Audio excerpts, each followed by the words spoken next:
아멘. 네, 오늘 주신 하나님 말씀 사사기 제13장 1절부터 14절까지 말씀입니다. 사사기 제13장 1절부터 14절까지 말씀이고요.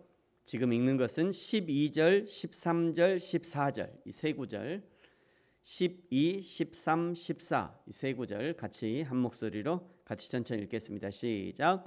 마노아가 이르되 이제 당신의 말씀대로 되기를 원하나이다. 이 아이를 어떻게 기르며 우리가 그에게 어떻게 행하리이까? 여호와의 사자가 마노아에게 이르되 내가 여인에게 말한 것들을 그가 다 삼가서 포도나무의 소산을 먹지 말며 포도주와 복주를 마시지 말며 또한 부정한 것도 먹지 말고 내가 그에게 명령한 것은 다 지킬 것이니라 하니라. 아멘. 네, 사사기 13장부터 이제 오늘 13장부터 16장까지는 이스라엘의 마지막 사사 삼손의 기사를 다루고 있습니다. 사사의 기사 중에 한 사사의 탄생, 성장 과정, 그의 사역 그리고 죽음까지 통째로 다루고 있는 것은 삼손이 유일합니다. 오늘 말씀 1절에 이스라엘이 여호와의 목전에서 악을 행했고 그 죄의 대가로 이미 40년 동안 블레셋의 손에 넘겨져 고통 가운데 있음을 보여줍니다. 블레셋이 일시적으로 이스라엘을 괴롭혔던 것은 이미 이전에도 있었죠. 3장 31절에 보면 사사 삼갈의 시기에 블레셋의 괴롭힘을 받다가 삼갈에 의해서 구원을 받고 10장 7절에 보면요 입다의 시기에 또 하나님께서 블레셋 사람들과 암몬의 손에 이스라엘을 파셨다라고 기록하고 있어요. 그때는 일시적이었지만 그러나 이번에는 아주 본격적인 압제가 시작되었던 것 같습니다. 2절에 보니까 그 시기에 단지파에 속한 소라 땅에 마노아라고 하는 이름하는 이스라엘 남자가 있었습니다. 그러나 그의 아내는 임신하지 못하는 불임의 고통 가운데 있었습니다. 마노아의 아내가 늙어서 자녀를 생산하지 못한 것이 아니었습니다. 3절에 보면 마노아의 아내는 처음부터 본래 임신하지 못하는 불임이었습니다. 그러나 마노아는 경건한 사람이었기 때문에 그 모든 것을 여호와 하나님의 뜻 안에서 믿음으로 이겨내는 사람이었음이 분명합니다. 왜냐하면 오늘 이제 잠시 좀 8절 뒤에 8절에 보시면요 마노아가 하나님 앞에 기도하는 사람이었다라고 증거하기 때문입니다. 비록 두 부부가 그렇게 믿음으로 기도로 불임의 고통을 이겨내고 있었지만 잉태하지 못하는 고통은 이루 말할 수 없었을 것입니다. 오늘 불임의 고통당하는 마노아의 아내는 이스라엘을 상징합니다.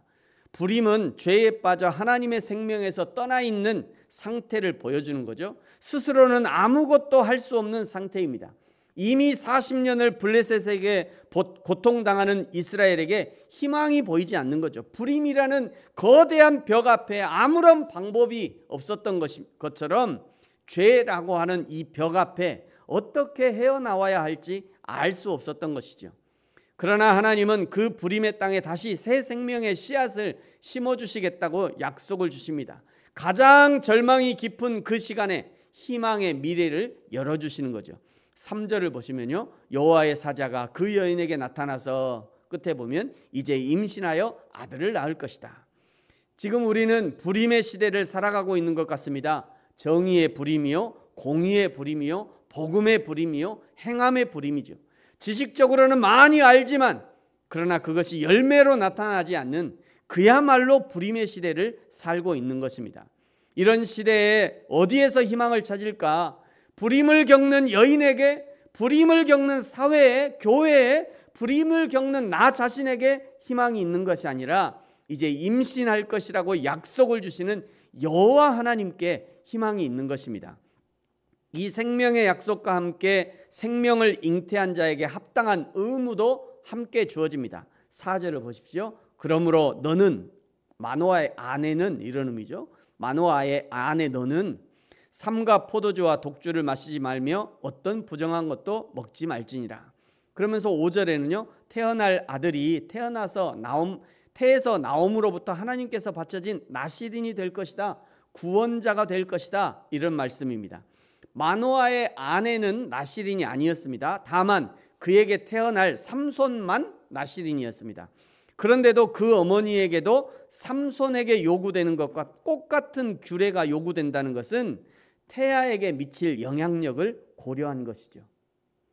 또한 그녀 역시 하나님의 구속 계획을 이루는 한 도구로 성별되었음을 각성시켜주기 위함입니다. 사랑하는 성도 여러분, 저와 여러분은 하나님의 생명의 복음의 씨를 가지고 있는 사람들입니다. 그 복음이 진정한 복음되기 위해서는 복음의 내용만 중요한 것이 아니라 그 복음이 담긴 그릇 역시 중요하다는 것을 말씀하고 있는 겁니다. 음식이 어떤 용기에 담기느냐에 따라 평가가 달라질 수 있습니다. 정말 귀한 음식이라면 정말 귀한 용기에 담기 마련입니다. 내가 가진 복음이 생명의 복음이라면 그것은 생명이라는 용기에 담겨야 하는 거죠. 내가 가진 복음의 진리가 정말 복음이라면 나 역시 그 진리에 합당한 삶으로 복음이 내 안에 있음을 보여줘야 하는 겁니다. 내가 가진 복음이 정의의 복음이라면 나 역시 이 땅에서 정의로운 삶으로 복음을 나타내야 하는 거죠. 이것이 복음을 지닌 자의 삶입니다.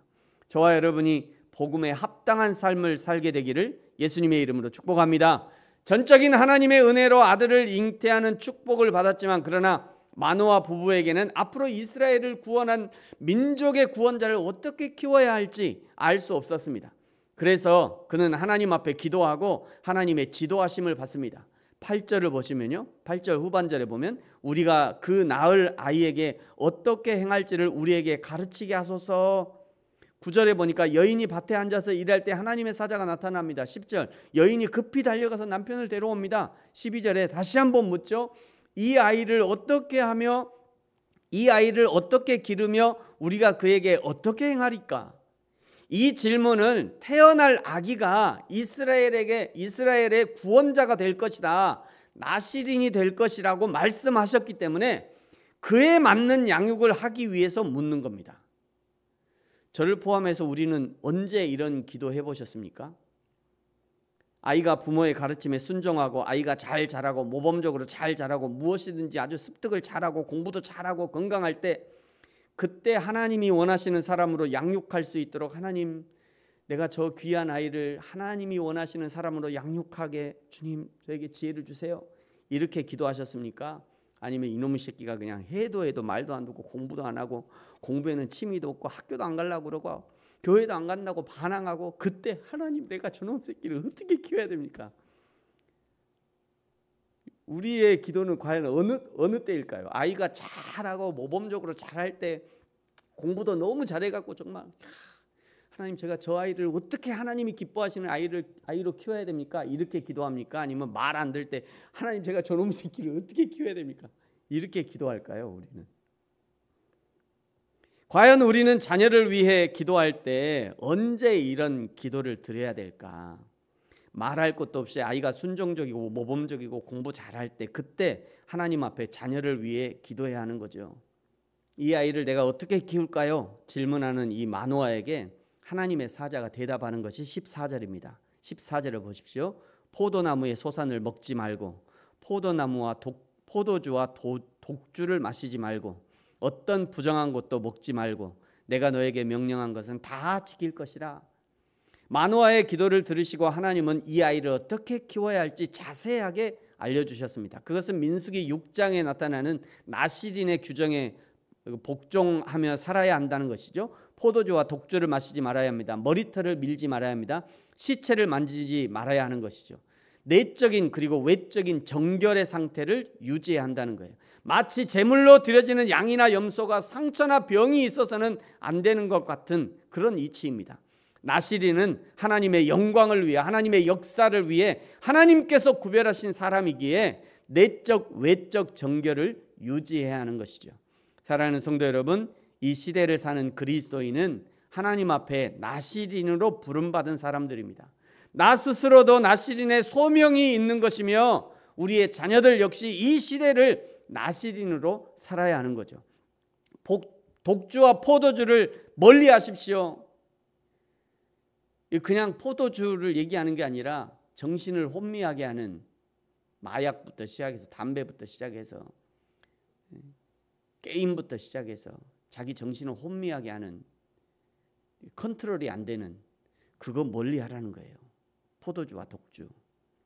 우리의 내부 내 마음의 병을 들게 하는 것부터 자신을 지켜야 합니다. 조금의 틈을 열어주지 말아야 합니다. 외적인 것을 주의하셔야 돼요. 세상의 유행과 풍조를 따르지 않도록 주의해야 합니다. 꼭 이런 얘기하면 목사님 세상에 재밌는 게 많은데 그럼 우리 맨날 교회 가서 지내. 누가 그런 얘기해요? 그거 아니잖아요. 그리고 솔직히 말해서 교회 푹 빠져 있으면 얼마나 재밌는지 몰라요. 뭘 모르는 분이 그래. 날마다 하나님의 말씀 읽어보시고요. 그 찬송에 그 속에서 그냥 아이고 그 속에서 솟아나는 기쁨과 행복이요. 저 롯데월드 100개를 갖다 줘도 사실은 부족한죠. 하나님이 내 안에서 주시는 그 기쁨이 얼마나 기쁨이 있는지. 어제도 어떤 손님이 와서 제가 그런 얘기했어요. 저 여기서 10년 있었는데요. 하루를 지난 것 같아요.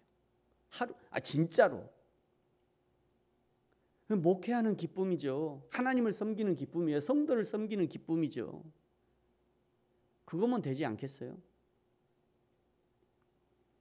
우리가 하나님 앞에 여러분 세상의 유행과 풍조를 따르지 않도록 여러분도 주의하셔야 되고 우리의 자녀들도 세상 쫓아가지 않도록 주의해야 합니다. 그걸 주의시켜야 돼요. 그래야 우리를 나시린으로 그리스도인으로 부르신 하나님의 부르심을 충실하게 따라가는 저와 여러분 그리고 우리의 자녀들 되어지기를 예수님의 이름으로 축복합니다. 기도하겠습니다. 하나님 아버지 감사합니다. 내적 외적 경건을 잃어가는 세대 가운데 우리를 예수 그리스도의 사람으로 부르시고 나시린의 소명을 허락해 주셔서 감사합니다.